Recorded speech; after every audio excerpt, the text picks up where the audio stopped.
A very good evening, ladies and gentlemen, and welcome to the launch of 42KL. I'm Mirosha, the lead of this launch, and your MC for today. Before we begin, I'd like to acknowledge some VIPs that are here with us today.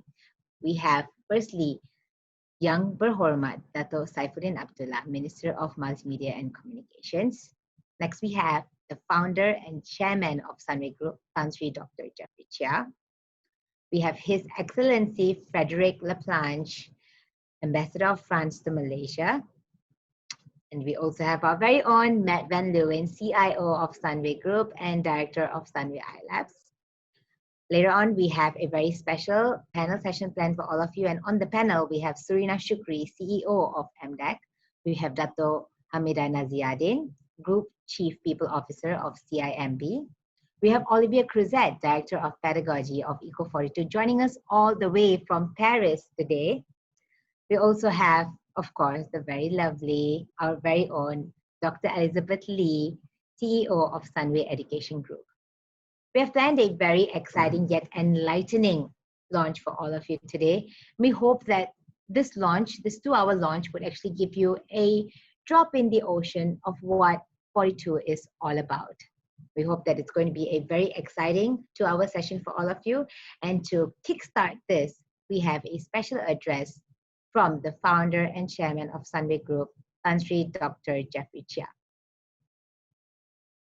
Yang Berhormat Dato Saifuddin bin Abdullah, Minister of Communications and Multimedia, His Excellency Frederick, French Ambassador to Malaysia, Surina Shukri, CEO of MTech, Dato Hamida of CIMB Bank, Olivia of Eco42, Elizabeth Lee and Matt from Sunway, ladies and gentlemen.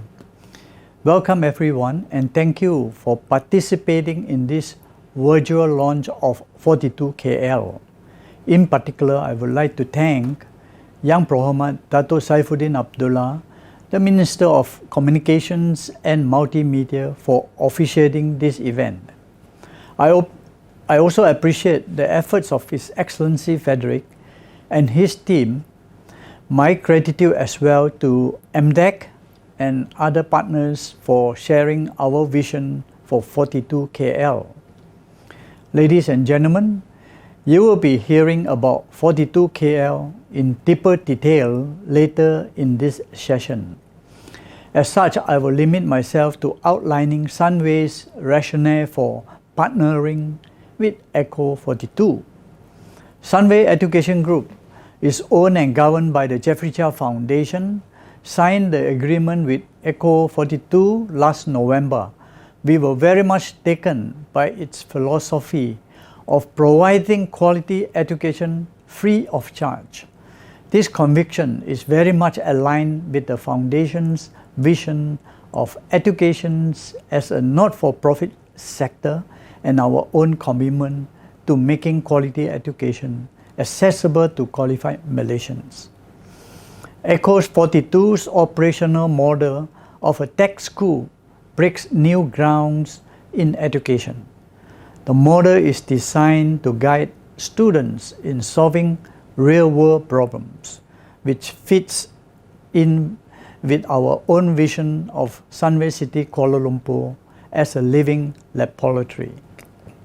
Our integrated township houses educational institutions, commercial entities, a medical center, retail and leisure outlets, and residential neighborhoods.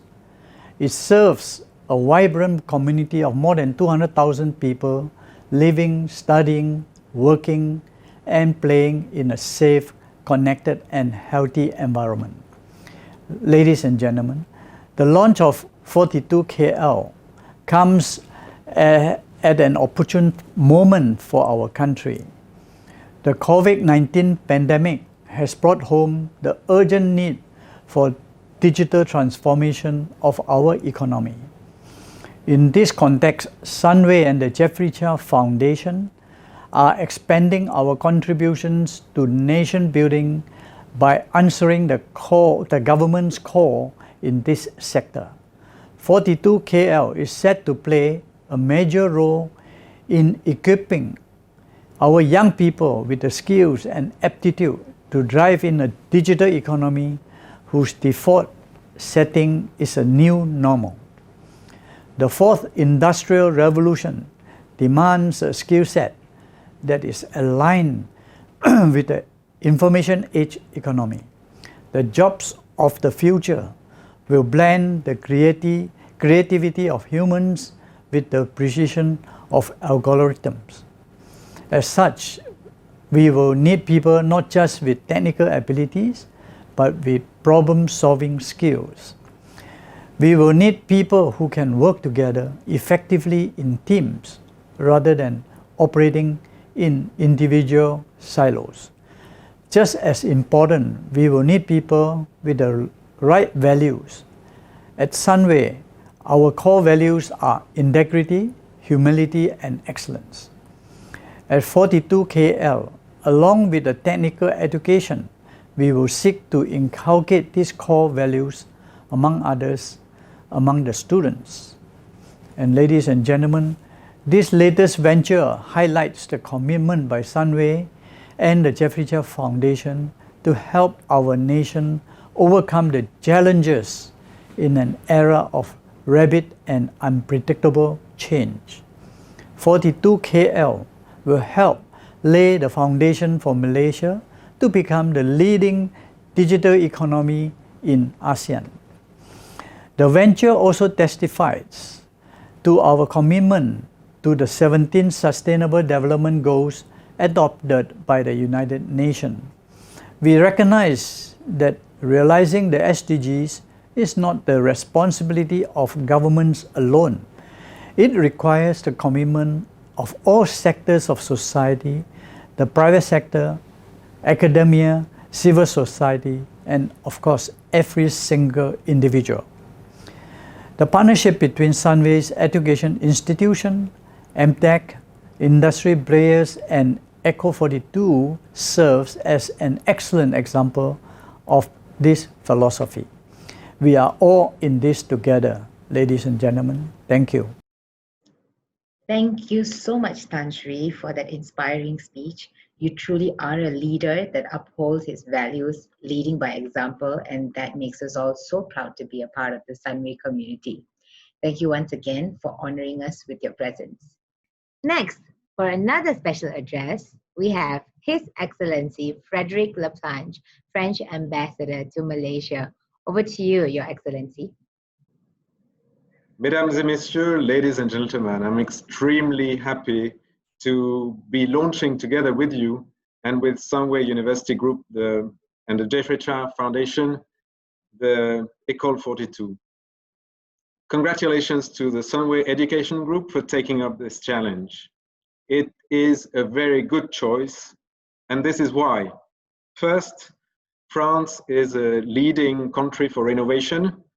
We are the largest recipient in Europe of foreign direct investment in the research and development area. We also have in Paris the world's largest startup incubator, Station F. And by the way, Station F was also founded by Xavier Niel, who is the founder of École42. Second, France is also a leader in science and technology education. We have 1 million engineers in my country, and we train 50,000 more each year, including Malaysians. But we know that we need to train more talents to fuel the digital economy development, and so does Malaysia. This is the motivation behind École42. Third, there is a strong French technology ecosystem already in place in Malaysia with companies big and small, well established or just starting. We have just officially launched the French Tech Community Malaysia, and this French Tech Community Malaysia is a platform that will bring together the existing French technology companies together with their Malaysian partners. Fourth, finally, and most importantly, École42 is a school that makes computer science accessible to all. It is a revolutionary model. No tuition fees, no teachers, no prior requirements for students to enroll. It is a not-for-profit school, and it was founded 7 years ago, and it is already ranked among the best computer coding schools in the world. Actually, Sunway already hosts the best culinary school from France, Le Cordon Bleu. Of course, Le Cordon Bleu and École 42 teach in very different fields, but they have one thing in common: education excellence from France.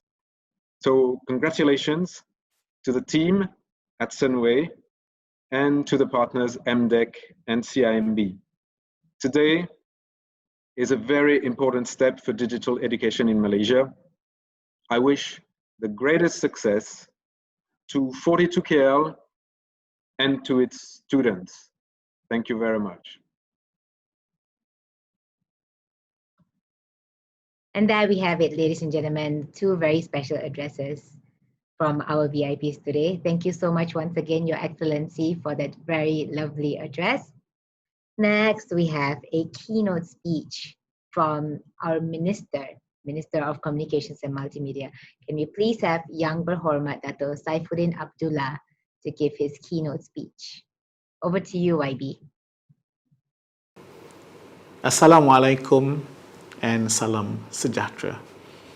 I would like to take this opportunity to congratulate the Sunway Group, and in particular the Sunway Education Group and the Sunway iLabs, together with MDEC, for the launching of 42KL. I understand that this is the first 42KL project in Malaysia, and I must also congratulate the original idea that was born in France a couple of years back. This is indeed a brilliant idea in coming up with new methodology, new system, and new approach to education. We are facing a very fast changing geopolitical advancement in the whole world. But nothing can challenge the advancement of technology. The evolution of technology moves in 4 stages, or we are faced with the evolution of technology that comes in 4 stages. The first stage is the kind of technology that we are using today, or most of us are using today, and to a certain extent, it is already a sunset technology.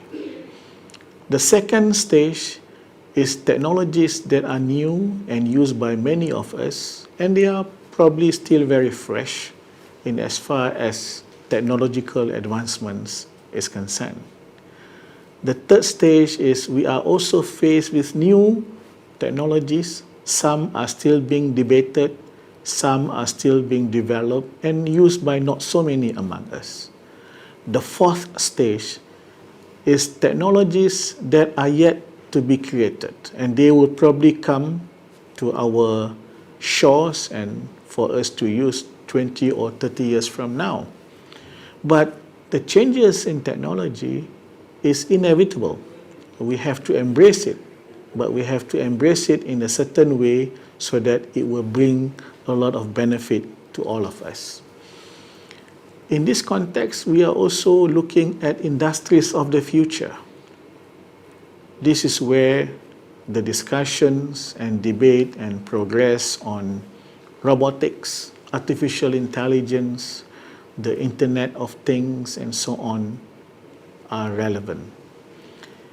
Because we have to face new kind of jobs, new kinds of environment, new kinds of technology, of course, education has to move together with all this advancement. And that this is why I take it that the 42KL is a movement in the right direction. I wish you all the best, and I hereby launch 42KL. Thank you.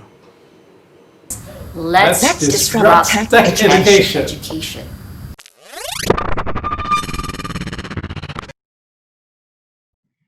And there you have it, ladies and gentlemen. We have officially launched 42KL. Of course, this does not stop there. We have many other exciting things planned for you. Thank you so much, YB, once again for gracing us with your presence and launching 42KL. Sophie Vega, the Managing Director of 42, could not be here with us today, but she has a very special message for everyone. So here we go. Welcome! I've been expecting you. It is my great honor to be here today to welcome you to the ground launch of 42 Kuala Lumpur. 42 means a new way of learning computer programming. No teacher, no lectures, entirely tuition-free and available to 18 years old or more students with or without any degree. That's what we call peer-to-peer learning. Since its beginnings in France in 2013, 42 has never stopped to get bigger. We opened campuses all over the world. So thanks to Malaysian sponsors, Sunway Group, Malaysian Digital Economy Corporation, and CYMB, we are now bringing you the best that the IT world can offer with 42 Kuala Lumpur. Welcome to perhaps the most important network in your life, the 42 network. We promise you won't be alone in your studies anymore, and you will find real opportunities to work in IT after your time with us. Just one advice, be ready to discover the pedagogy of 42 during the piscine, the main part of the selection process. You will have to work together and show mutual assistance to succeed. If you think you're ready for the jump, don't hesitate anymore and start the admission process at 42 Kuala Lumpur right now. Thank you so much, Sophie, for taking the time to record that very special message for us. Of course, we wish you were here with us today, joining us all the way from Paris. We're so honored and we feel so encouraged to hear those words from you. We're moving on to the next exciting part where you will be looking deeper into 42KL. To do the introduction to this tech school, can we please have the CIO of Sunway Group and Director of Sunway iLabs, Matt Van Leeuwen. Over to you, Matt. All right, so thank you for that kind introduction, Mirosha. Can you all see my slides well? Yes, Matt, we can see it. All right, great. So let's get started here. So no teachers, no classrooms, and no tuition fees. My apologies to my friends from Ecole 42 in France. When I first heard this pitch, I frankly thought you guys were going a little bit mad. So I traveled to Paris last year to see it for myself. And actually, I was absolutely blown away when I saw the school in action. And one thing that came to my mind was that I want to bring this to Malaysia. And I think frequencies were aligned somehow because at the same time, MDEC had the same thoughts. They also went to visit Ecole 42 in Paris and also wanted to bring this to Malaysia. And so we started to collaborate on this. Now fast forward, and of course, never expecting for a black swan event like COVID-19 to happen. We believe that the launch of 42KL couldn't be more timely. But let me take a step back first and talk a bit about why we think the market is ready for this concept in Malaysia. Now, it all started out of Sunway iLabs, a non-profit under Sunway University that was formed as a smart partnership with Sunway Group and Sunway Ventures. And we've always taken an ecosystem approach to inspire, to build, and to launch new innovations. Now, we also started to look into innovations in the education industry and how we could solve problems faced by this industry. And the main problem that we've been looking into is the gap between academia and the industry. So on one hand, we have academia that are very good at producing ideas and talents, but are often struggling to get these ideas into the market or to produce talents that have the right fit for the industry. Now, on the other hand, we have industry that have shown to be very successful in commercializing new ideas. But at the same time, they face a challenge on getting new ideas and new talents to fuel their engine and to compete in the market. And so this is really where iLabs have come in. Now, we've also been talking to a lot of people in the industry, right? From startups to bigger companies. And some of the feedback that we've gotten was that they find it difficult to recruit students that come straight out of universities. Now, what is lacking right here? Well, first of all, I think the traditional education institutions lack pace, right? And of course, we can't change the degree overnight, or we can't come up with like a blockchain degree or an AI degree because we are bound by certain regulations under the MQA in Malaysia. But secondly, there's also a skills gap. Things about collaboration skills, problem-solving skills, mindsets. These are all very, very important skills that industry is looking for. And as a result, we've seen that there is a mismatch in the industry to recruit these kind of talents. And so we've been looking for solutions. We looked at coding schools, we looked at boot camps. We even went to the US to look at some of the best universities around the world on how they have incorporated different coding programs, for example, within the curriculum. But nothing really stood out because a lot of these programs were still delivered in a very traditional manner until we landed in Paris and we saw 42. Now, 42 is founded by this guy called Xavier Niel, brilliant guy, very successful entrepreneur who built one of the most successful telcos in France. And he's not just been successful in business, he's been very successful in building and growing 42 around the world. Today, it has more than 20 sites around the world, including countries in Europe, South America, and even Silicon Valley. Now, when I went to Paris, I asked myself this one question. How does 42 really differentiate from the traditional education methods? And I found 3 ways on how it does so. First of all, they use project-based learning from day one.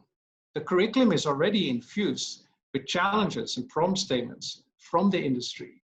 And on top of that, we have real companies coming in to run hackathons, to run workshops, to make the things real. It mimics a real life situation for the students. Secondly, it's peer-to-peer learning. You actually learn from your friends around you in the school. And this is something that's unheard of. And finally, and I like this one a lot, is that it's gamified curriculum, which means that students actually earn points or experience points to progress into the curriculum. And it starts very easy. You know, like in 42, you learn to write a few lines of code in level 1. And then you either pass to the next level or you fail. And if you do fail, you actually learn more, right? Because retention is so much higher when you actually do stuff. Now, when you progress into the curriculum, means level 2, 3, 4, you can go all the way up to level 21. Things become more and more difficult, right? At some point, you can actually choose to go into any particular routes that you're interested in. For example, you can go into AI or data science or blockchain, network security. There's different routes that the student can take. It's up to the individual students on how they want to learn and what they want to learn. Now, the other interesting thing is that the admission process is completely based on merit, which means we don't ask for any diplomas or certification or SAT scores. No background in coding is required. Secondly, we don't look at your race or your socio-economic class. It's absolutely merit-based. And finally, in order to get into 42, you need to go through a rigorous 2-round process. And of course, you need to be at least 18 years old to start learning into this school. There's no maximum age though. Now, how does this enrollment work? Okay, so this starts with the online assessment. So let's say we get about 1,000 or more applications. The first thing that you need to do is to do an online assessment where you are tested on logic and creativity. Now, from those 1,000 plus students, we invite 450 students to come to the school and go through a 1-month rigorous boot camp, which we call la piscine, or the swimming pool in French. And basically, as the word suggests, at the end of the 4 weeks, you can either swim or you drown. Now, if you can swim, you get invited into level 1. And we only have, for the first batch, 150 seats, right? So it's very competitive to get it. And level 1 to level 7, we call the core. This is where you learn your core skills. After level 7, all students must go through an industry placement. This placement can take 3 to 6 months. And you can work within any of the anchor companies that we have already brought in. Now, after the 6 months, you can either come back to the school to further sharpen your skills and to specialize into different fields, or you can get employed within one of those companies. Our main metric of success is employability, 100%. In terms of the location, we have this really, really nice building, a 30,000 square feet building, 5 minutes away from Sunway University, which we call Sunway Future X. So 42KL will be based here, and there will be a lot of other interesting activities happening. It's a vibrant space where you'll find like urban farming activities, where we see startups, and where you see new learning methods around e-commerce and other ways to learn. There will also be a lot of industry players around. This is what it looks like inside. And we can't wait to invite you to come over and to have a look. Now, you may think it's like an isolated building away from the university. I mean, it's 5 minutes of walk. But we can guarantee you that you will be part of the Sunway University campus life. Now, one of the things that we believe in order to get an industry fit, in order to produce a talent that is ready for the job market, you need 2 things. One of them is your tech skills, right? Which can be into blockchain or cybersecurity or cloud computing or whatever you want to learn. But secondly, and also very importantly, you need what we call critical skills. These are things about having the right mindset, the right attitude. You know, you must be able to collaborate with others. You must be hungry to really succeed into this environment. And when you do so, we believe that you are, or that you will be able to find the right fit within any of the industry players that we are working with. Alternatively, and if you're interested, you can also start your own business. In the school, we run hackathons, we have industry challenges, we organize site visits to startups, to the corporates. A lot of interesting things will be happening while you're studying at 42. And this is all thanks to some of the anchor partners that we have already brought in. Companies like Sunway Group, DHL, CIMB, Roland Berger, tech startup Carson, and big player Huawei are already part of 42. And there's more to come. And of course, we also have very excellent community partners that are also very much part of the whole 42KL ecosystem. Now, in terms of timing, today we are launching. Tomorrow, you can already start doing your online assessment. Now, you still have time, right? We open up our online assessments until the end of September. And after that, we make a selection on who gets invited to the first piscine, the first swimming pool, which will be happening in November. In October, we've set aside some time to come and visit the campus. We have open days, you can ask questions before you actually start your piscine. And we divided it into 3 piscines, one in November, one in December, and one in January.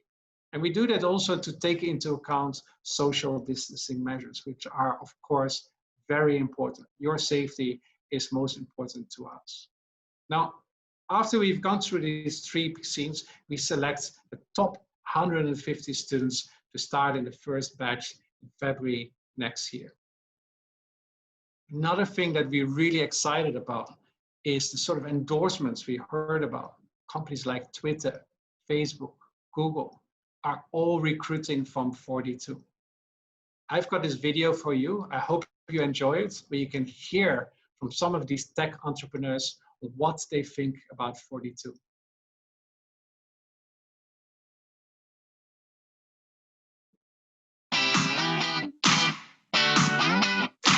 So the really awesome thing about going to 42 is you feel like you're walking into a school from the future.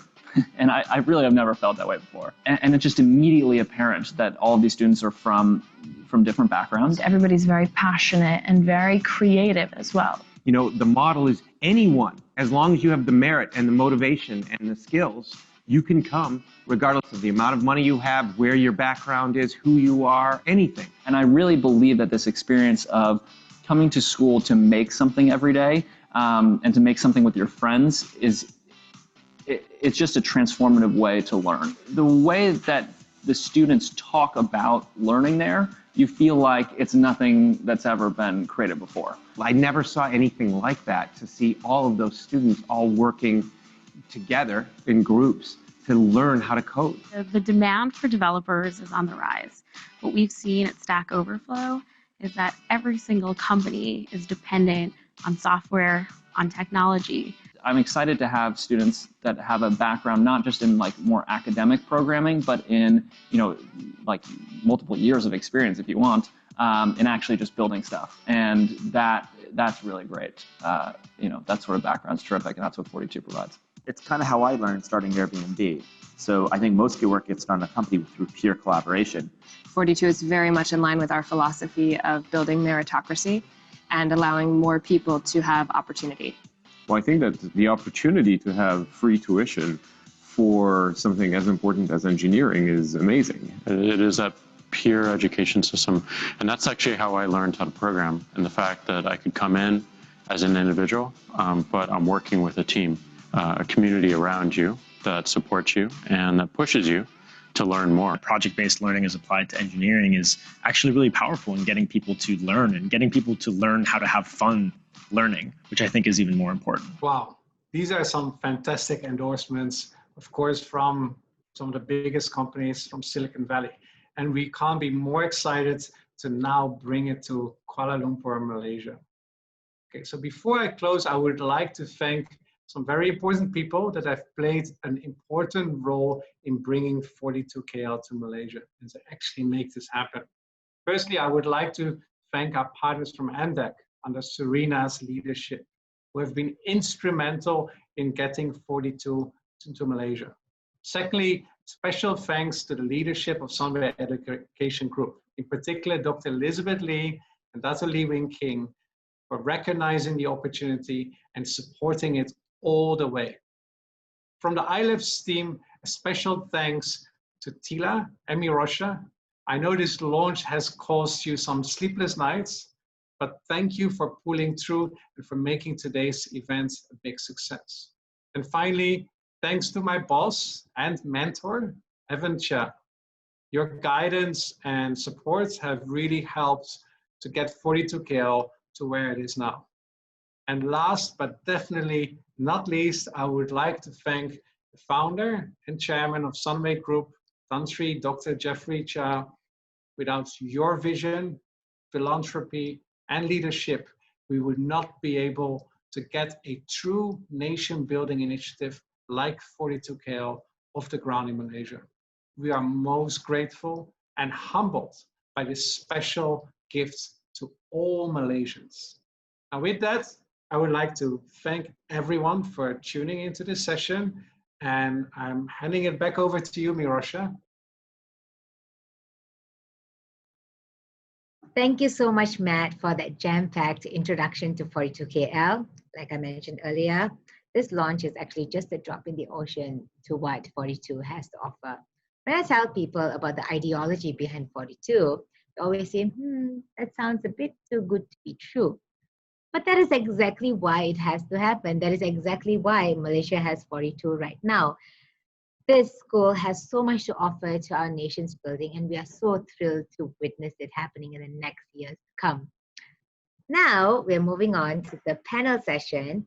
And to moderate this exciting 45-minute session, we have the executive producer and presenter at BFM 89.9, Jeff Sandhu. Over to you, Jeff. All right, thank you, Mirosha. It's been an exciting launch so far, and now I think it is probably the most exciting bit. It's a panel session, and it is part of course, the 42KL launch. Now, my name is Jeff Sandhu, and I'll be your moderator for this session. And the topic today is actually very timely, pioneering tech education and talent development. And our panelists for today are actually no strangers in the field of education, technology, upskilling, reskilling, you name it. It's basically the in thing, the buzzword for the year 2020. First up, we have Dr. Elizabeth Lee, the CEO of Sunway Education Group. And we also have Surina Shukri, the CEO of MDEC, Datuk Hamida Naziadan, the Group Chief People Officer at CIMB. And last but not least, all the way from France, we have Olivier Cruzet. He's the Director of Pedagogy at Ecole 42. Ladies and gentlemen, thank you all for taking some time to be part of this very exciting launch and also this webinar session. Surina, actually, I would like to start with you. Now, over the course of the last few months, unemployment rates have surged drastically, not just here in Malaysia, but throughout the world as well, right? And it's because of the global pandemic, COVID-19 that's happening. But there are certain sectors that have seen an increase demand for talent. Specifically, I think we can't deny it is the technology sector. Perhaps you can start by just giving us an overview of the current climate in the tech sector in terms of job security and also demands for new talent in this area. Okay, so thank you so much, and congrats on your new role, Jeff. So let me just frame it up by saying, I think we started seeing the movement to digital many years ago already, but what COVID has done has really elevated the fact that we now live in a world that's digital by default. So no doubt that COVID has impacted the economy, and we see industries that have been impacted, but as it relates to technology, as it relates to digital, the demand now is more than ever. Despite hearing, companies going through disruption just from a business cycle standpoint, where there are people that are losing jobs, but there's plenty of jobs out there. We did a canvas recently last month across the 5 job portals that many of us are familiar with. 20,000 job openings in the digital space. So that goes to show that demand now is more than ever. I'll also highlight a couple of trends that we're seeing. So when I was going to college, it's all about the degree that you have and the school that you go to. But now that's no longer the case because we keep talking about skills. It's all about skills. And we start to see the trend that even big companies, the tech leaders that are out there, the Googles of the world, the Facebooks of the world, the startups, they don't require degrees anymore. And even conservative firms, my old company that I worked with, JP Morgan, bank, no longer require degrees. Now, of course, it's going to take some time for us to shift into that mindset over here. But the point is all about skills. And what skills? I would say, before we used to always think 3D. When you think about 3D, it's always difficult, dangerous, dirty, and nobody, it's that 3D. But no, today, jobs of the future is still 3D, but it's developer, data, and design. So you need all your tech developers, you need to have we need more of those.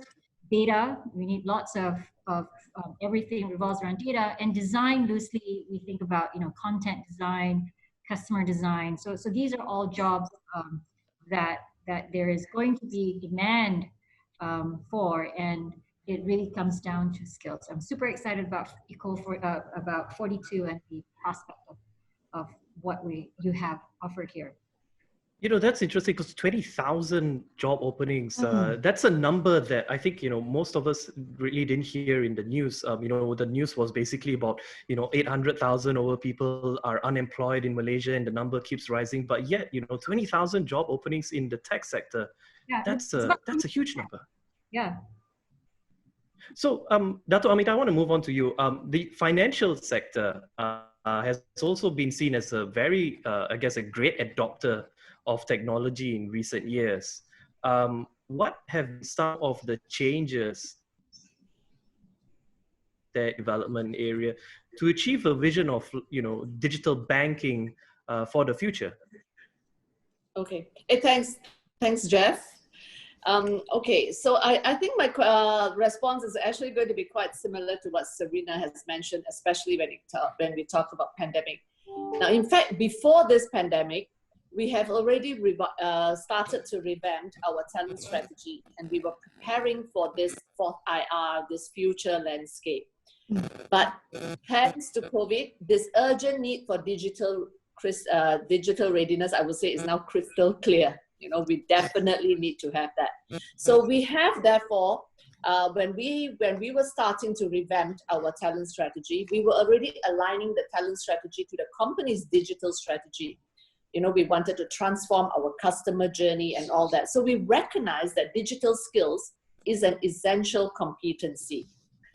So we then identify all the relevant jobs, all the relevant skill sets, and we set clear target for all the digital talent requirements.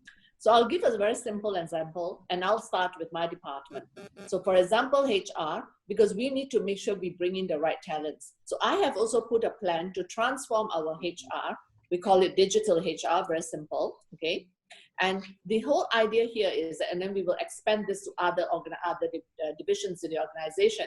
But the whole idea here is we need to have a shift in our talent management process, because we need to look for talents with digital mindset, the ability to understand, appreciate, and the willingness to explore and adopt technology. That's a given.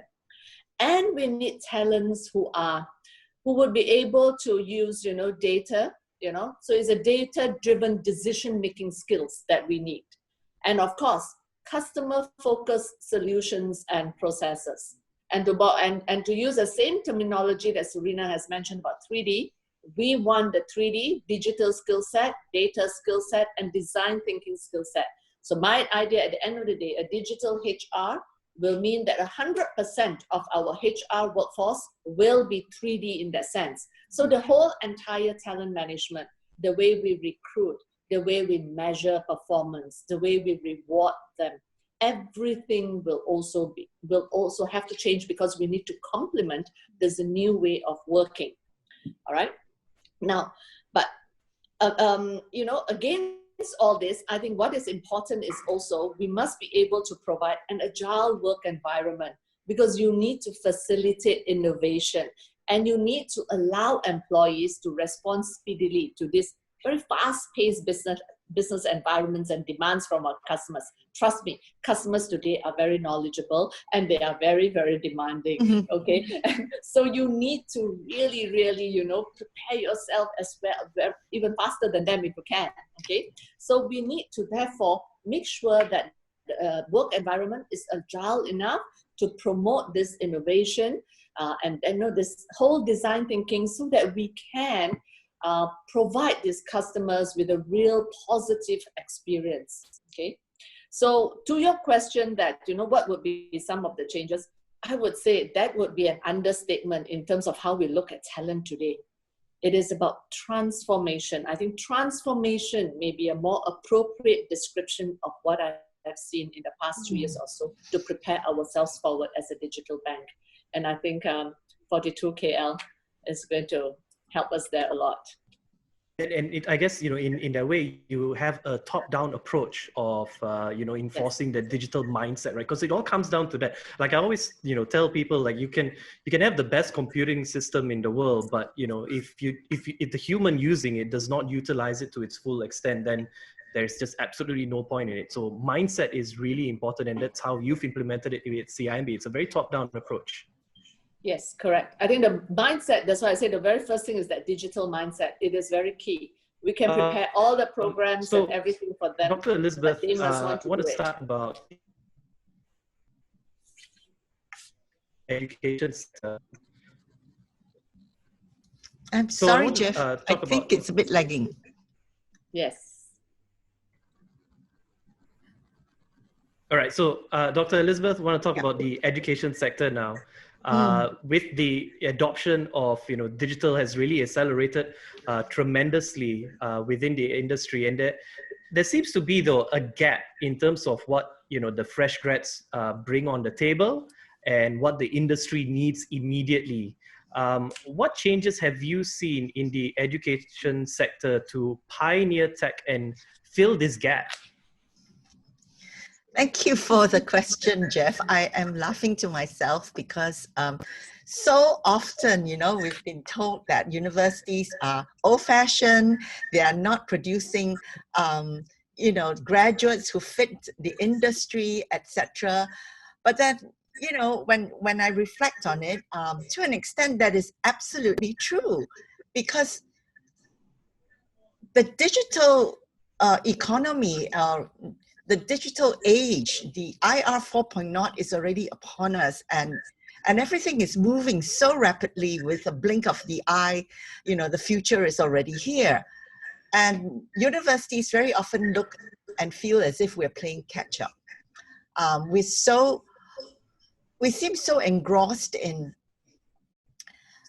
wanting to imbue our students with the right skills to prepare them for the industry. But at the same time, that is actually not our primary reason for being a university. What we're trying to do is we want to really imbue in our students the ability to think critically and to be able to create knowledge. Because if we were just to train them for skills and have them ready for the industry immediately, which is what a lot of industries want, then what you will have would be graduates who are ready for that moment, but then not for the future. So what we need are thinking beings who will embrace lifelong learning and then continue as they work for you to do research, to continue to learn, and to create. Hence, we see our role now in universities to be more of one that wants to empower the learner to learn from very different areas. There are the professors, of course, that they would learn from, because professors are able to imbue upon them their experience, their learning, their understanding, and that's precious. It also gives a kind of context to what they're doing. But at the same time, they need to learn from their peers, and hence at this time when universities are shut, it's actually not good for the students, because they really need to come together, they need to work together, they need to collaborate, because it is in listening to each other and working with each other and building each other up that they learn what their own strengths are and how to leverage on others, because that is what it is all about out there. I'm sure for both Surina and Hamida, you're not looking for someone who is a one-man show. You're looking for someone who can work in a team and who can contribute, and then from together with that team come up with something that is great and useful for the organization. So with all this rapid development within the industry, skills is not the one that I think universities should be concentrating on. It should be about the person, building the person, and this is what I see the education sector needing to concentrate a lot more on. Obviously, there's so much talk about digital. It is a given. All of us have a digital agenda. All of us need to bring our students. In fact, sometimes I wonder whether it's we bringing our students or our students bringing us into the digital age, you know, that kind of thing. But it's symbiotic, right? You work together towards it. But the fact remains that we are not in the business of creating robots. We are in the business of creating thinking, sentient beings. And I think, that kind of leads us nicely into what, 42KL is, and it's, revolutionary training module. Olivier, Equal 42, created in 2013, and yet after 7 years, it's still a revolutionary model. Talk to me about, firstly, I have to be honest here, I had to Google what pedagogy means, and to understand, the peer-to-peer learning system even better. So talk to me about some of the changes that it has taken shape in the last, 7 years, and also just how it's managed to actually stay relevant, and in some ways, pioneering in coding education. Well, thank you very much, Jeff. I'm very glad to be here with all of you today. Well, I think that the word agile have been mentioned by all the panelists so far, and I think it's definitely a key here, and it's our goal with our students to try to train them with this agile state of mind, and to perhaps have a possible answer to Dr. Lee. We are indeed at the same time trying to train our students to develop IT skills, but we do know that these IT skills will be obsolete in 5 years or in 10 years, because technology evolves very fast, because the brand are evolving as well, and the coding language. And we also, using the peer learning system, we also want to develop many soft skills, including collaboration, including this critical thinking, including the ability to solve new problems, and to have students that will have a sustainable career.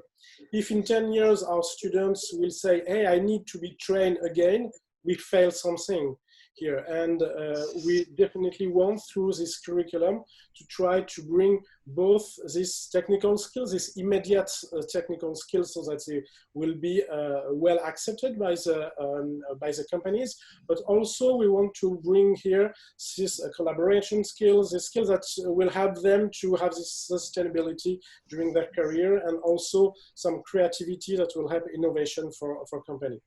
If our goal is to bring this agile state of mind for our students, well, I would say that it's also our state of mind in the staff, and including the member of the 42 team.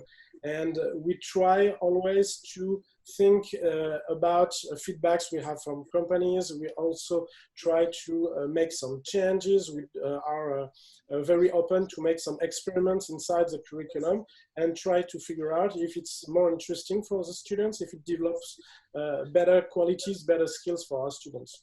Since the beginning, at the very beginning, yet we already made some strong changes from the classic academia. From the very beginning, we had the peer evaluation system. From the very beginning, there was no teacher, no knowledge transfer, because we consider that today, well, knowledge is available, and you do not need to have a teacher to make this just transferring knowledge and filtering knowledge. We want our students to be in front of this huge amount of data available today and learn how to deal with this huge, well, this way too much data available, know how to filter, know how to test this. We decided to have no teacher here, but probably from my point of view, in classic university, in primary school, in high school, the teacher's jobs should change, should transform, and to be able to face this new situation of education. Back to 42, we made a lot of change since 2013. At the very beginning, we had a curriculum with deadlines for every project.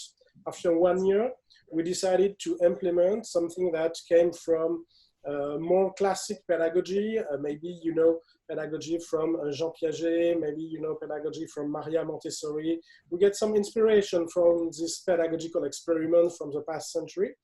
And we decided to open the curriculum so every student will be able to have as much time, almost as much time as he needs to complete every project.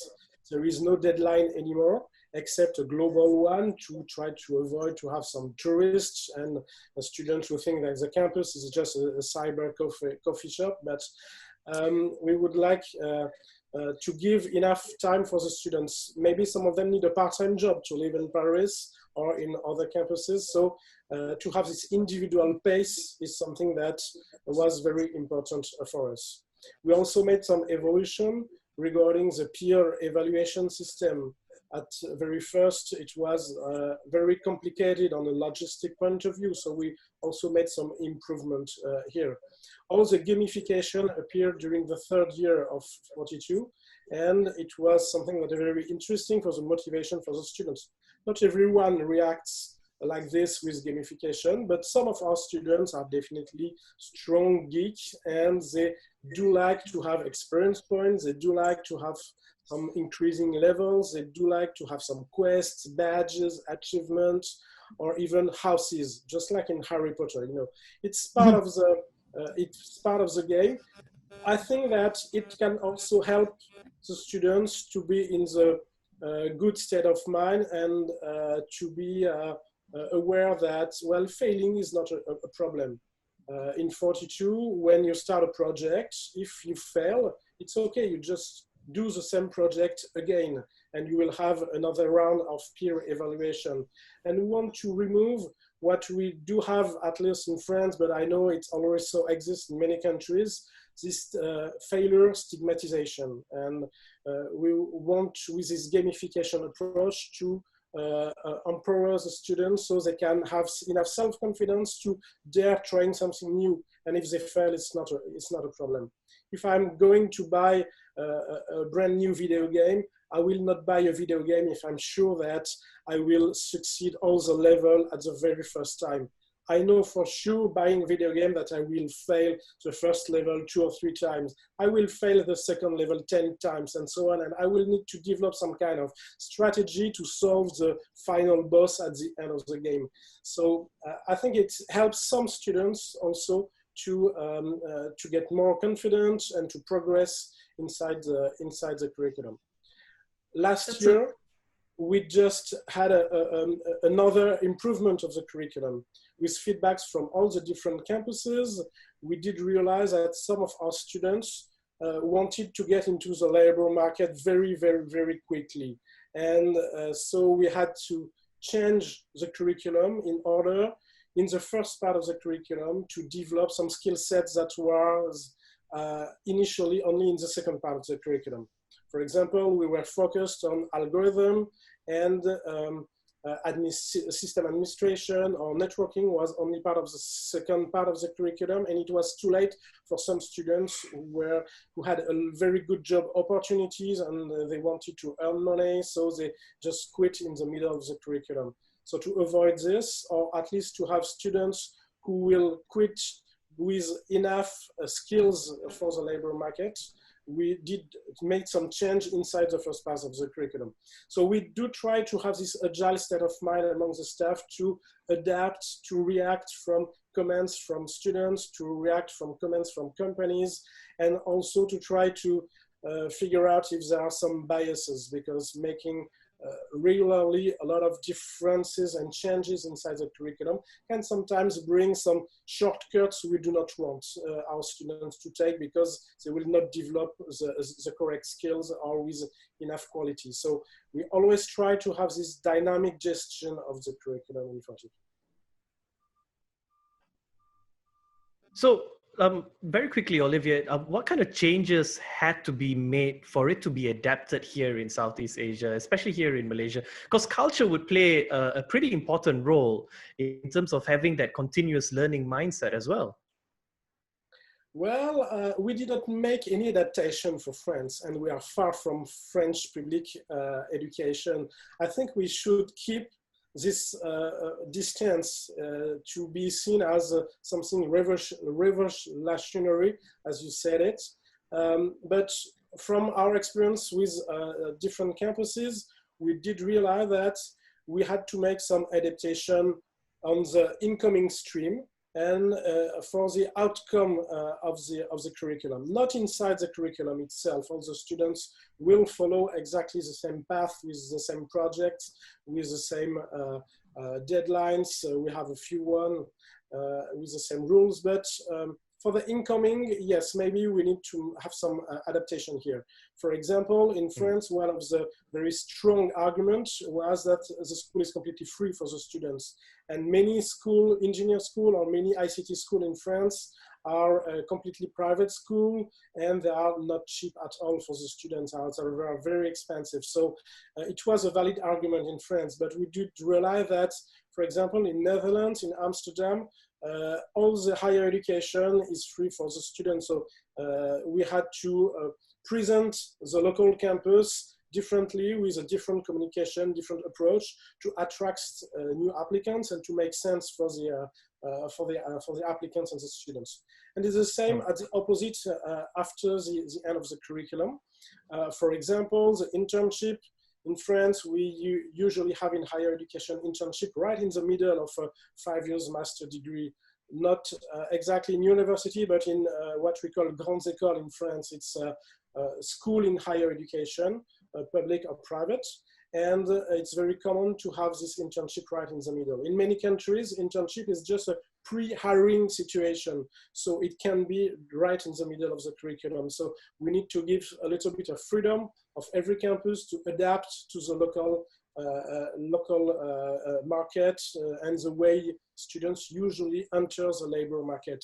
Or internship that are 6 months in France, that can be only 3 months in Russia, for example. So there are some such kind of differences, and also the connection of the campus. It can be mainly startups, or it can be big companies, or it can be both. So there will be a contact and many conferences or hackathon from not exactly the same kind of companies from one campus to another. So there will be some adaptation at this point as well. All right. Serena, MDEC has obviously been the champion in developing talent development here, especially in the tech space, right? For a number of years now. How do you foresee this, like, 42KL, the pedagogy system, peer-to-peer learning? How do you foresee this changing the landscape? So you will, for one, we welcome this, because when you talk about building a robust digital economy and where we're at right now, we're at the stage where we all as a country need to make this digital leap. And so it all starts with talent. And so you cannot run a good organization, you cannot build a company, you cannot do all the things you do without talent. And so we need talent. And so where we are right now, some of the themes that we start to see across all of the conversations between the panelists is the fact that, you know what, we're all here, things are changing, but we also hear close connectivity with industry is key, because what Olivia just described, the way that you learn, I mean, that's basically how people work today. So when you join any kind of organization, any kind of team, any kind of company, you don't know what you need to do. You gotta learn on the job. And so part of what Olivia described, methodology and everything, this is what we're seeing. It is thinking, and it's Dr. Elizabeth talked about this. It's teamwork, and so the methodology talks about teamwork too. How do you do it? That's really real life. So, from my standpoint, this is the trajectory. This is the direction that we all need to go towards. And so, from a talent development standpoint, you need that. You need, number one, you need a closer. It's skills and it's practical. So it's no longer theory, because digital economy, the pace that we're at, 4IR and everything, it's all about action. It's all about doing things, and so that part is key. So we see this shift starting to happen, and so of course 42 is disruptive. It's new, and so what we need actually, and what we're trying to work on, is how do you do more of this? And so when you look at the numbers today, I talked about it's 20,000 IT jobs, okay?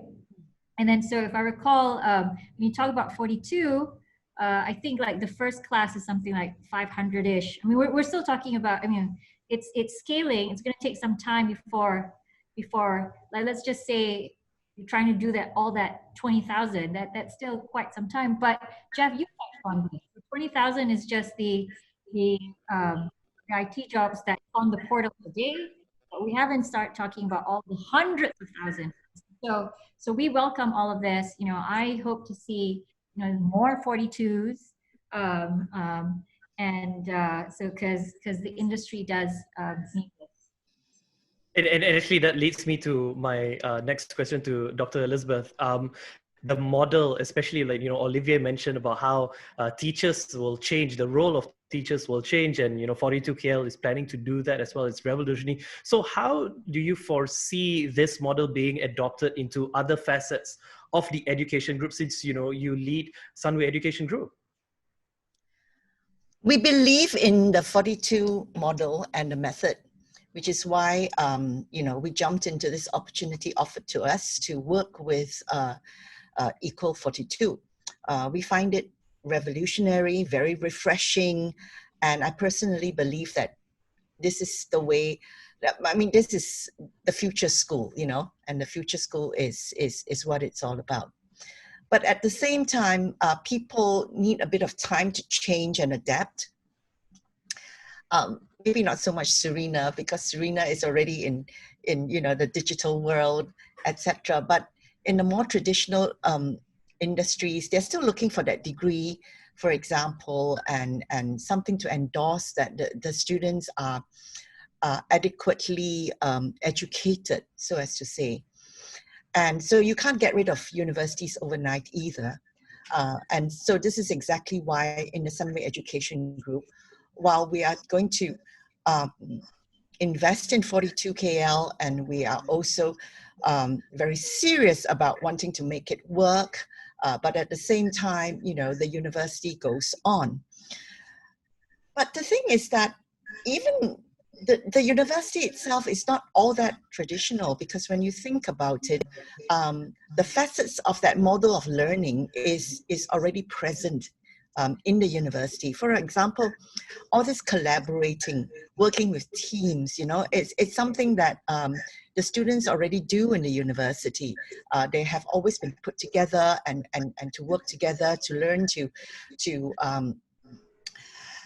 not only the students, the staff as well, researchers. I mean, this is about learning, you know, from your peers, learning amongst your peers, and collaborating with the rest of the world in the name of research, for example. So this is already done, and it will continue.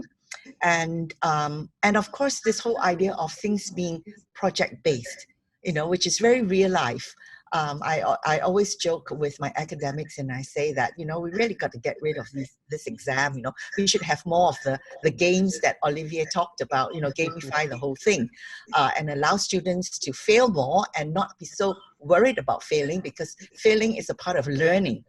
The idea is don't make the same mistake, you know, and if you got to make a mistake, you should make a mistake, make it early in the game.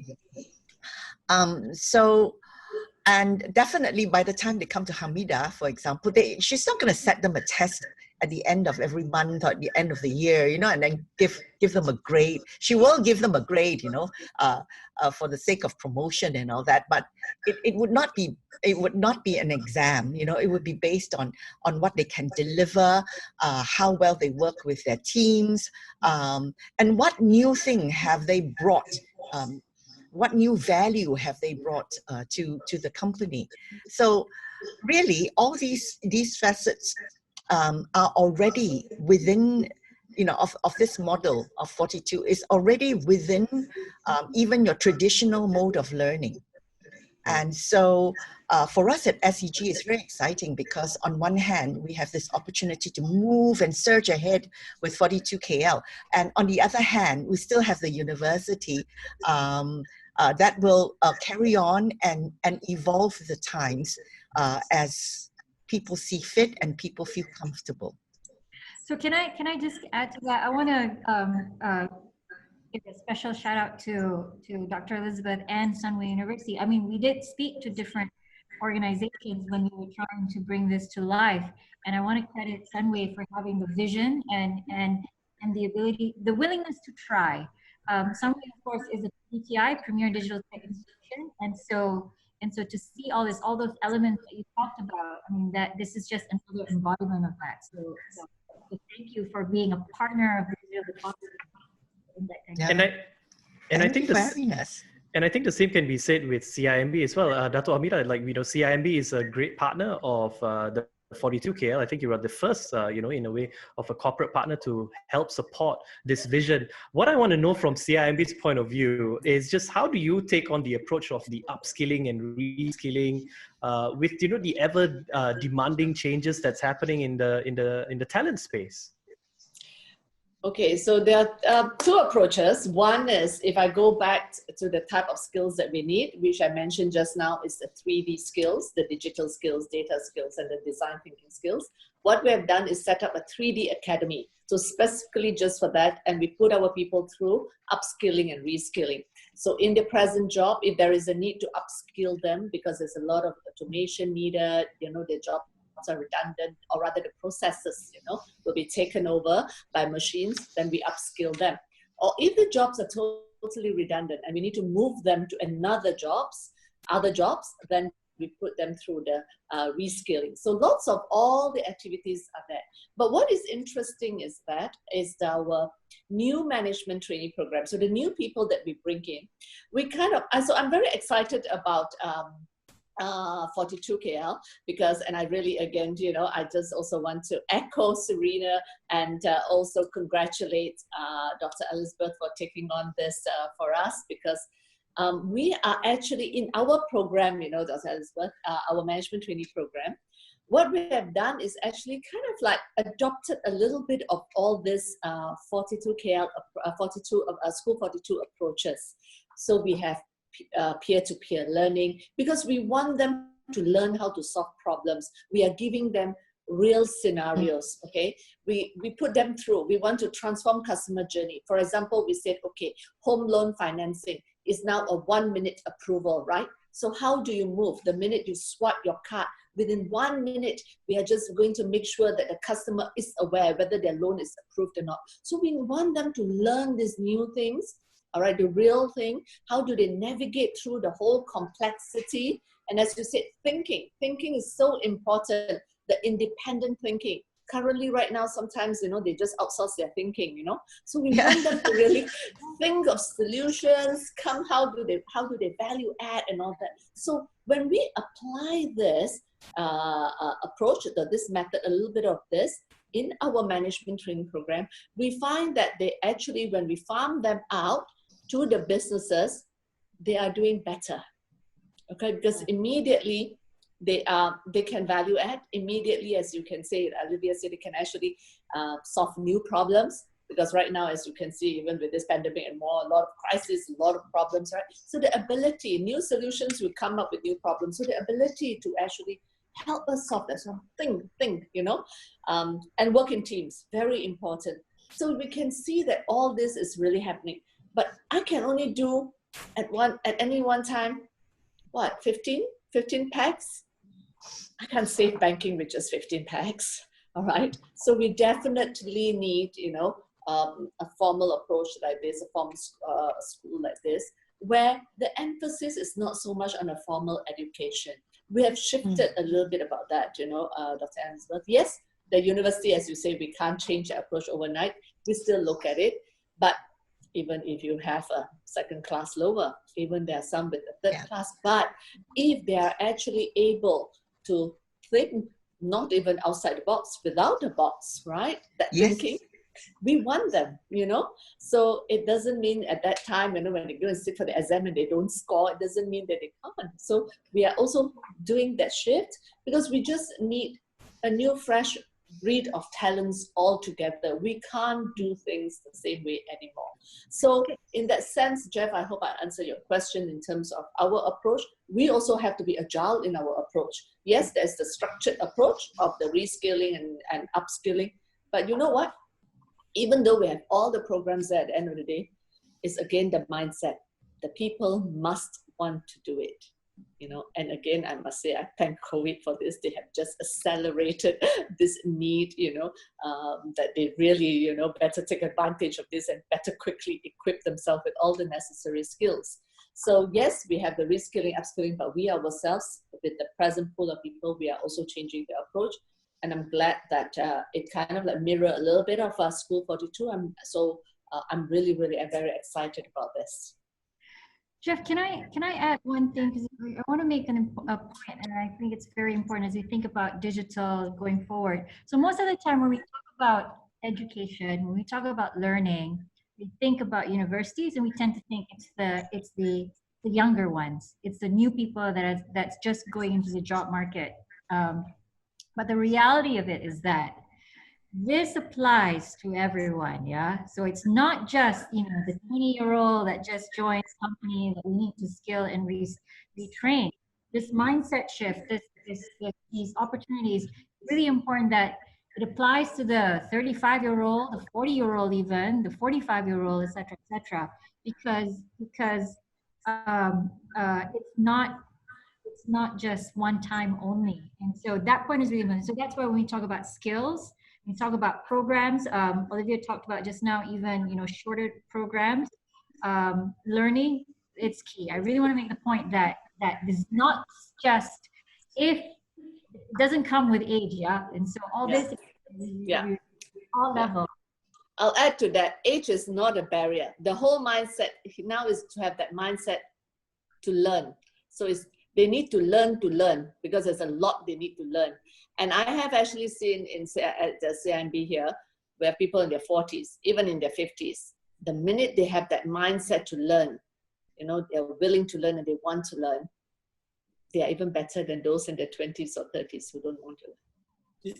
It's definitely our goal to we attract students with their passion for ICT, for coding, for most of them, but we do hope that this agile state of mind will apply for all the different aspects of their life as well. And we think it's important, and it should be part of classic education as well as collaboration. And nowadays, with all this pandemic, I think that working remotely should also be part of the standard skills of a human, of every citizen. And we asked ourselves 7 years ago when we did Created 42, should we offer a full online path curriculum? But we say that right now, out of public education, usually our students do not know how to collaborate, and they do not know how to work remotely. So bringing them in such kind of situation from the very beginning will not work. And during the pandemic, of course, we went fully online. It was easy for us. We had all the infrastructure almost ready for this. We just had to open doors that were closed on purpose at the very beginning. So students were able to work fully remotely, but we had a dropout of 50% of the students of the activity. So we do realize still at this day that working remotely is not something that and collaborating remotely is not something that's available for everyone. So that's why we decided to have this campus 7 years ago, and we think that this collaboration is important. And maybe just a few words, one regarding the comment of Dr. Lee. I would love to have your kind of university with all these skills in French university. I was completely shaken to see that my elder son is in first year of university, and during the pandemic, more than half of the teacher had absolutely no contact with the students, and there is absolutely no agility in the mind of the teacher of my own son, and I was completely shocked by that. And regarding the other comment about upskilling and reskilling, it's definitely something that is complicated. We have a partnership in Paris with the French Unemployment Office, and we have people who were unemployed for more than 1 year, who are in 42 for at minimum 1 year, to try to change their state of mind and to try to get back on the job market. And mostly it's a state of mind that is missing, and to have this will to learn, and this motivation to start something else, to fail and to learn how to fail, and to test and try again. And the mix between older students, 40 years old, 50 years old, and our younger students is very interesting to have this change of state of mind. But unfortunately, what we saw is that it takes a lot of time to do this, and 1 year is the minimum to do this. 1 year full time in 42 was the minimum to achieve this new state of mind. Maybe if someone is employee and with management who already try to use the same approach, the same pedagogical approach, and with the same state of mind, maybe someone will be in for 1 year, just, I don't know, 15 days a month, or 15 days in 3 months, in such kind of special training, and then it's backed up by the management system inside the company. Maybe it will also give some results. But if you are just for, I don't know, two days or 2 weeks every year to try to get such kind of agile set of mind, from my point of view, it will not work. I think we can go on, and we're sort of running out of time here. But I just want to say, like, I think it is in its essence, it's the mindset, and Equal 42 KL, the peer-to-peer learning system is really not just about building new tech talents. It's about building new mindsets that can go on and straight work in the industry itself, because that agile mindset is not just applicable in the technology sector. It's applicable literally everywhere. And technology, knowing a little bit about technology just helps you along the way. Doctors these days work with technology equipment, so it applies in every industry vertical. I just want to say thank you so much, because we have run out of time. But for those who are interested to know a little bit more about 42KL, the website is up, the social media, the LinkedIns, the Instagrams, it's all in there.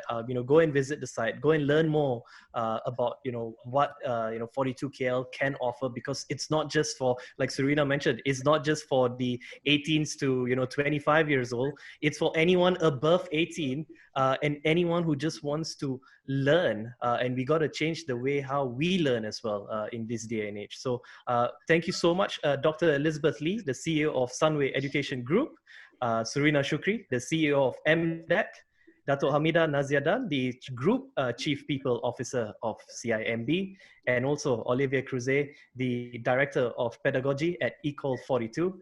Thank you all so much for this amazing panel session, really enlightening stuff. Back to you, Mirosha. Thank you. Thank you, Jeff. Thank you. One word, wow. We know that the panel session was just for 45 minutes, but that was so insightful and impactful. Thank you so much once again for enlightening us, Serena, Dato' Hamida, Olivier, Dr. Lee, and Jeff Sandu. Of course, we would have wanted the panel session to be longer, but we only have 2 hours for this launch, so we need to move on to the next exciting part, the final part of the launch.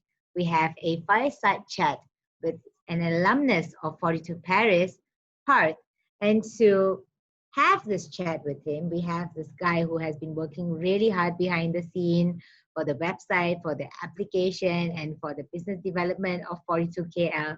Can we please have our very own Tila of Sunway iLabs, to take over. Over to you, Tila. Thank you, Mirosha, for the introduction. Hi, Parth. It's really good to see you again today after so long.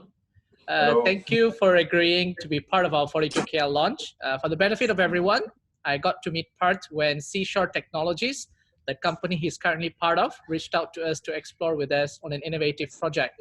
So we then found out that he was actually an alumni of 42. And immediately we felt that it would be a real great experience for the audience to hear directly about his experience being part of 42. So let's start the sharing session for today. Now, Parth, so when did you first hear about 42 and what made you go for it? Sure. First of all, thanks everyone. Hi everyone. Thanks Tila for having me here. It's an honor to be a part of such an inauguration. And I hope everyone around here is safe in this crisis. Tila, coming back to your question, how did I hear about 42? I was actually going through my Google newsfeed and I read an article about a school that has no tuitions, no classes, no teachers. And it sort of excited me. I never felt well in my traditional experience of learning in the engineering school where I was studying electronics engineering here in India. The way they teach, you have a teacher who is teaching and then you have to learn or follow them is always something which was not very comfortable to me. And that's where reading about 42 and a pure project-based learning approach really excited me. It was fascinating. So I said, let's explore this. I read a lot about it. I gave a couple of online tests and things went well from there. I went there to see them, what they are, how do they do stuff. It was very exciting, and that's how I came to know about 42. I did go through the entrance. It was an amazing. Nice. That's really a great story. Now, I think one of the most interesting part from your experience the last time that you talked to me about, right? So if I remember it correctly, everything at that time at 42 was in French. And you had no idea about French, right? So how did you adapt yourself in that kind of situation? Sure. So before the school started, there's something called check-in, when you're supposed to go and see the school, how they work, and the students studying there actually show you around, show how the course works, etc. So at that point of time, when I was on that visit, and I got a chance to interact with the CEO back then, Nicolas Sardiac, and he told us that the school is not going to be in English at least for another 2 years. So he recommended me to come after 2 years when the school's course sort of translates to English, so it's easier for students like me. But I am a fairly impatient person, so I said, no, I need to study this now. I want to study it. So I took the bet. I went there. My best friend was Google Translate. It translated a lot of the subjects for me. The rest, I would ask my peers, my friends around, and these guys have been of a great help. They help me understand the subject, and then once you know it, coding is always in English. It doesn't have a specific bias towards any native language, so to speak. So yeah, it's all about understanding the project, and that my friends and Google Translate really help me. Right. Thank you. Now, for the Malaysians, you don't have to worry about the French because everything has been translated into English. Finally. Now, 42 is currently about, I think, in 20 different countries. So just to give you another question on this, right? So we really heard that learning in 42 is entirely gamified. So how did it work, and how did you find that experience of gamification? Well, it's very exciting. It's a school designed around geeks or nerds, so to speak. So they have these levels wherein you start as a novice, and then you get to cadet, and then higher and higher, and then you get to captain, major. There's a lot of stuff in the levels that you cross. So there's a lot of gamification. To give you a few details around it, you have projects. Each project has some sort of a tier attached to it. So if you do a tier 2 project, tier 1 project, that increases your level. And by increasing your level, you basically are competing with your peers around. So there are no. So in a traditional school, for example, you would have exams and then you have senior, juniors. But here, it's just the amount of projects that you do, and that would increase your level. The second thing that goes around is there's an economics of correction points. So every project you do is supposed to be corrected by 3 or 5 of your peers which are chosen at random by some program setting in their servers. So this sort of correction points, you have to correct people to earn points, and when you get corrected, you lose points. So this is the part of gamification which excites you, which helps you make friends. Be sure you are always using the best practices in your code, because your code is being reviewed by other people, again, of your same level. So these sort of things keep you excited, and you set your goals. You want to achieve this, you want to achieve this, you're competing with this person. It's very fun. Yeah. The other thing is that as you just spoke about all the different experiences of the project-based learning and such, right? So this particular education structure has really no teachers in classes. So do you think that such a radical move is really important to learn programming, and how did that change you as a person? Absolutely. So in my opinion, schooling or learning hasn't changed for past 200 years. And and yes, it's the same, the way Einstein was studying and the way we are studying, and the world has changed phenomenally. So I think a disruption in the way education works is about that. We have to accept that. And as far as all the educational streams go, computer programming or software is something which can be disrupted more quickly, much easier to do it. And this is where I think 42 fits really well. As far as no teachers and no tuitions go, it is helpful indeed, because whatever you need to learn is out there. You just need to figure out how to understand it, grasp it, and use it. That's all learning is about, right? Reading, understanding, using it. So 42 sort of puts you in that frame. And this is not something which is only restricted to 42. Even after 42, when you go in your career, at least in the software programming world, what happens is you go through a lot of new technologies and new softwares, new frameworks every single day. And if you don't have this habit of learning new things fast enough, it's going to fundamentally slow your career down. And that is where I think 42's framework of project-based learning and gamification and the structure they create around it really helped me be a fast learner and understand things fundamentally, as opposed to waiting and depending on someone to teach me how this works and then probably make some sense out of it or use it. So that's where I see it change. Yeah, coming back to that, right? So since you mentioned about how it really helps when you go into the working environment, that you have to really put yourself into learning mode and learn so many different new things, because technology changes so rapidly. Now, how was your experience when you started the industry placement through 42? So what was your experience? What did you learn, and how did you apply your skills there? Sure. So I started as an intern in a consulting firm for a project on blockchain. Now, I had never heard about blockchain back then, and this is way early, before the Bitcoin hype. Still, Bitcoin was around $10, $20. It's that time, and yeah. So there is a massive project that they have put in front of us. This is what we are supposed to deliver within, let's say, 3 months of my internship, and there are a few other people. If I were not from 42, I would have been scared. I'm like, how do you do this? But since we are used to learning new things and sitting down on the chair when things get hard, it's something that just goes natural to you after being in that experience for 8, 9 months, 10 months. And basically, step by step, starting to understand the most fundamentals of blockchain and scaling it from there, etc. So it really helped me. It helped me so much that directly on the 3rd or the 4th day of my internship, my company was like, hey, what's the price of retaining you in this company, etc. So it was an amazing experience. As far as finding the internship goes, 42 has a portal within their platform. We call it intranet, that you use daily, right? Within that, you have a portal wherein there are a lot of internships available. You can choose what you like. You can apply for them. And in general, there is always a positive attitude for people coming from 42, because they know they can excel really fast. So, yeah, it was a great experience. Right.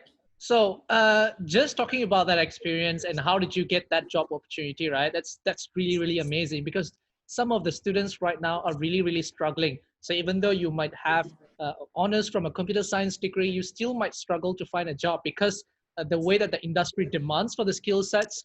You may not have those skills yet because you have not been used to working with industry-related projects and so on. So what would you like to say to our potential applicants and our future students at 42 who are currently eagerly waiting to get started on this exciting journey? I would just say few things.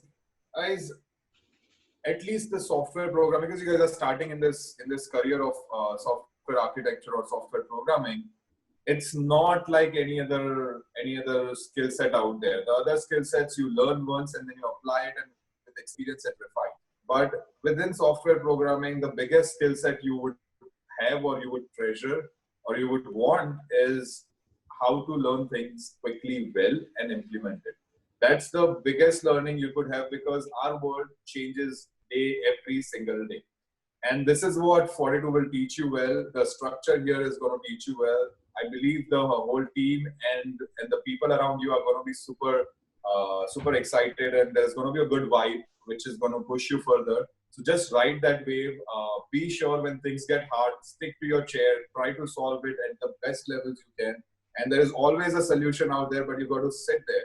If you just stand up, then your growth stops. That's the advice I could give you. Hard time, stick to the chair. That's it. All right. So thank you very much, Parth, for joining us today for the 42KL launch. I think you are also as excited as us, because every time I mention about 42, you're like, I want it to be here, right? Yes, so, absolutely. Yeah. So thank you again, Parth, for joining us for the 42KL live launch. All right, back to you, Mirosha. Back to you, Mirosha. Thank you so much, Parth and Tila, for that laid-back, short and sweet fireside chat. I think, ladies and gentlemen, from that chat, we actually got to know what life was like for a 42 student. And I would say that it sounded rather interesting and exciting. I mean, they are literally just thrown into a pool and they try swimming, and Parth has emerged as a champ. Thank you so much, Parth, once again for making the time for this. Ladies and gentlemen, the applications are opening right after this launch. So if you're 18 and above, please go to our website and click join. Exactly. That is the minimum requirement. You heard me right. You literally only have to be 18 and above to join this school. What are you waiting for? Head over to our website right after this. Thank you so much once again to the VIPs that have graced us with their presence. Thank you so much, ladies and gentlemen, for joining us today. We are so excited. I can't stress on this enough. We're really looking forward to what 42KL is about to bring to Sunway City and this country. Have a safe journey back home if you are driving. And if you are sitting at home watching us, well, like I said, go ahead and apply. Thank you.